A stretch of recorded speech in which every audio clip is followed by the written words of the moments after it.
Bismillahirrahmanirrahim. Assalamualaikum warahmatullahi wabarakatuh. Perkenalkan, nama saya Zulkifli, kelas M20A, NIM 15721103020. Baik, di sini saya akan mempresentasikan materi terkait saham dan menjadi salah satu tugas final dari mata kuliah manajemen keuangan. Jadi langsung saja. Jadi saham adalah bukti kepemilikan nilai sebuah perusahaan atau bukti penyertaan modal. Saham sendiri terbagi dalam dua jenis utama, yaitu saham biasa atau common stock yang merupakan saham yang bisa diklaim berdasarkan dari keuntungan dan kerugian yang ada pada suatu perusahaan. Lalu ada saham preferen atau preferred stock, yaitu saham pembagian labanya tergolong tetap, dan pemilik saham mendapatkan prioritas utama dari penjualan aset bila nantinya perusahaan merugi. Sebelum memahami tentang saham, ada baiknya kita mengenal jenis-jenis saham. Dilansir berbagai sumber, saham dibagi menjadi dua jenis. Yang pertama berdasarkan kinerja. Saham terbagi dalam 7 jenis, yaitu yang pertama blue chip stock, yaitu merupakan perusahaan besar yang sudah dipercaya di kalangan pebisnis lain. Saham ini cenderung memiliki harga lebih tinggi per lembarnya dan nilainya lebih stabil.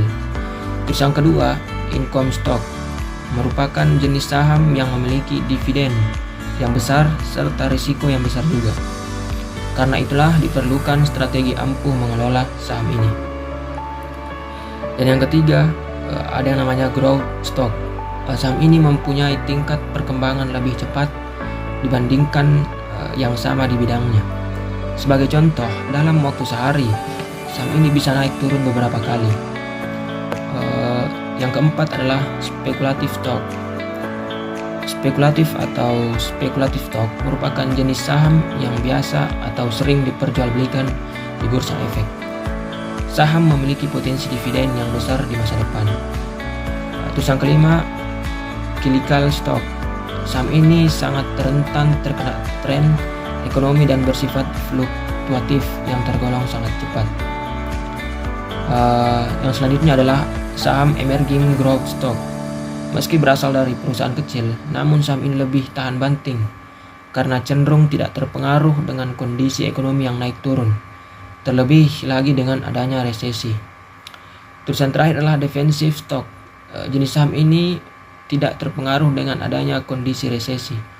Umumnya, saham ini berasal dari perusahaan yang bergerak pada industri harian manusia yang daya belinya cenderung stabil di setiap harinya.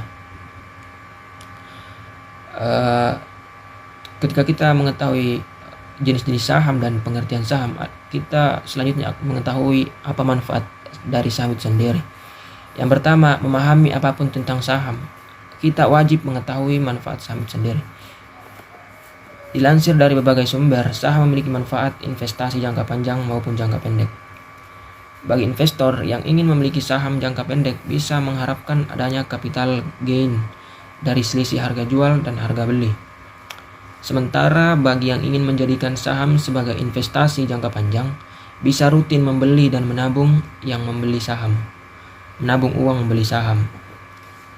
Terus selanjutnya adalah keuntungan saham. Memahami tentang saham tentu memahami keuntungan dalam membeli saham. Investasi saham memiliki risiko lebih tinggi dibanding instrumen investasi lainnya, seperti obligasi, deposito, tabungan berjangka, atau emas. Meski demikian, risikonya yang tinggi memberikan imbal balik yang juga lebih. Membeli saham dalam jumlah yang banyak tentu akan memberikan keuntungan investasi apabila nantinya saham akan naik. Resiko saham.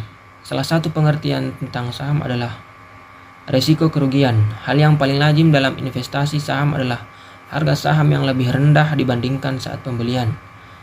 Kerugian investasi saham akan semakin besar jika harga saham anjlok tajam. Naik turun harga saham sendiri sangat dipengaruhi banyak faktor. Harga saham adalah tak hanya bergantung pada kinerja perusahaan, namun juga sangat dipengaruhi psikologi pasar. Baik, mungkin itu yang dapat saya sampaikan. Apabila ada kekurangan saya minta maaf. Billahi fisabilillah haq fastabiqul khairat. Wassalamualaikum warahmatullahi wabarakatuh.